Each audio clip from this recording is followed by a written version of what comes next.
2, 1. 7 things you probably didn't know you need to know. I'm Jamie East, and this is the Standout 7. This week saw Chancellor Rishi Sunak present his budget with a spending spree funded by high taxes. There was a serious stink kicked up over river sewage. David Attenborough warned about the need for action on climate, and Martin Brundle got up close and personal with Megan Thee Stallion. This is the Standout 7 from the Smart 7, and don't forget to hit the follow button to get daily updates at 7 a.m. Wednesday saw Chancellor Rishi Sunak set out his long-awaited and Covid-delayed budget in the Commons, and he was in a pretty positive mood, declaring that the UK economy had not been hit as hard by the pandemic as he expected. Today's budget does begin the work of preparing for a new economy post-Covid, an economy fit for a new age of optimism. After the prolonged row over universal credit and the post-pandemic reduction, he stepped back from tapering the payment, which could mean an extra £1,000 a year for low-income families. Nearly 2 million families will keep, on average, an extra £1,000 a year. We will introduce this within weeks and no later than December the 1st. He also stepped back from the foreign aid cuts, pledging to return to 0.7% of national aid income by 2024 or 2025. Our improving fiscal situation means we will meet our obligations to the world's poorest. Other key changes included a reduction in duty on short-haul flights but increases for long-haul, a cancelling of fuel duty as petrol prices rise, an increase in the national living wage to £9.50 an hour, and spending increases of £150 billion across all government departments. He also announced sweeping changes to alcohol taxes. The shake-up of the duty system will see taxes slashed on bubbly and beers, but will rise for stronger drinks such as red wine and spirits. Labour's budget response was slightly chaotic as Keir Starmer tested positive for Covid and had to watch the budget from home. Shadow Chancellor Rachel Reeves took to the podium, and she was less than impressed by the way the Chancellor distributed the riches. At least the bankers on short-haul flights sipping champagne will be cheering this budget today. In the long story of this Parliament, never has a Chancellor asked the British people to pay so much for so little. But not to be left out, Keir Starmer hopped on FaceTime to send his own budget message and to lavish praise on his backup team. He also was not impressed by the Rishi shuffle. Wasn't Rachel Reeves in the budget response just brilliant? To absolutely call out the government, to hammer the Chancellor on his smoke and mirror budget, which does nothing for working people and nothing about the cost of living crisis. The government's found itself up to its neck in a row over sewage. It arose from the Environment Bill and a clause inserted by the House of Lords to force water companies to deal with the issue of discharges of untreated sewage and overflows. The clause was defeated in the Commons, which appeared to open the floodgates for sewage to be released into the UK's rivers and streams.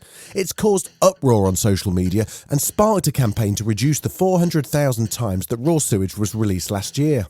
Christine Colvin, director of the Rivers Trust, says MPs may not have been entirely clear on what they were voting for. To be fair on the vote, it wasn't actually a green light to pump sewage into rivers, but it was a rejection of a clear goal to stop that. If you're seeing one of those big brown spots from the sewer overflow map, that sewer is typically overflowing many hours per year. I wouldn't go swimming in an area that had one of these big brown spots, especially after rainy periods, because that's when the sewers are typically overflowing. The government's been forced to make a U-turn now, saying they'll impose a legal duty on companies to improve standards. But in the meantime, Environment Secretary George Eustice says he's happy to keep on splashing around. I would swim in rivers, yes, but I don't do wild water swimming. We all agree that we want to improve the water quality. Have you checked your Meta status yet today? That's right, Facebook's changing its name. Well, Facebook's still Facebook, but Mark Zuckerberg is changing the name of the overall company to Meta. It's an opportune time to launch a new brand as Facebook comes under increasing pressure with the whistleblower testimony and the leaks of the Facebook papers. Mark says the new name's intended to reflect the broader focus on the exciting new world of the metaverse. It is time for us to adopt a new company brand to encompass everything that we do. To reflect who we are and what we hope to build, I am proud to announce that starting today, our company is now Meta. Our mission remains the same. It's still about bringing people together. Our apps and their brands, they're not changing either.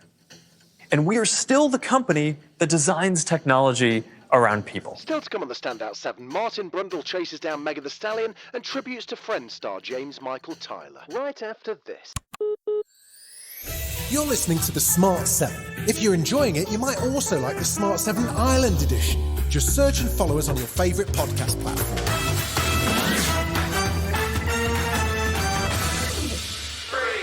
It's now only days from the COP26 climate summit in Glasgow, and with the Queen bowing out after her recent ill health, the pressure on Boris to deliver real impact continues.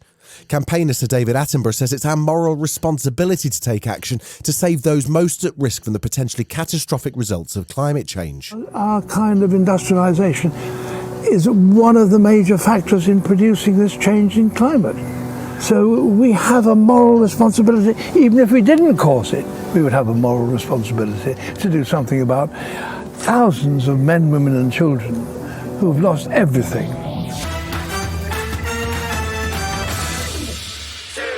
Sunday saw a nail-biting finish to the US Grand Prix in Austin, Texas, as Max Verstappen managed to hold off Lewis Hamilton to claim the win and increase his championship lead to 12 points with only 5 races to go.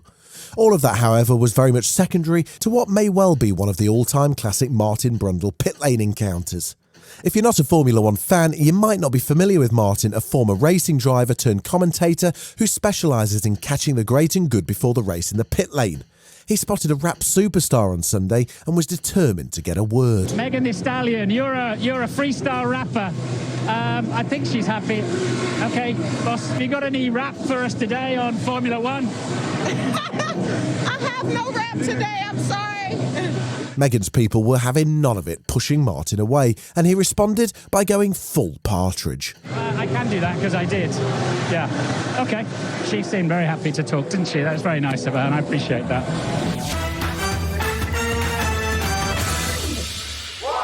The death was announced on Sunday evening from prostate cancer at the age of 59 of James Michael Tyler. He played Gunther in Friends, appearing in 150 episodes of the sitcom as barrister and manager of the famous Central Perk.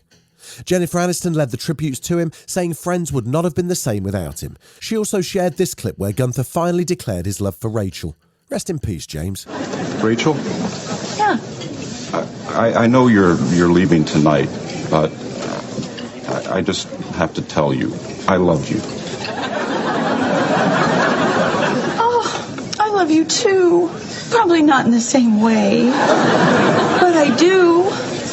And when I'm in a cafe having coffee, or I see a man with hair brighter than the sun, I'll think of you. This has been the Standout 7, the best of the week from the Smart 7. We'll be back tomorrow, 7 a.m. with the Sunday 7. Have a great rest of your weekend. Written, produced and published by Daft Doris.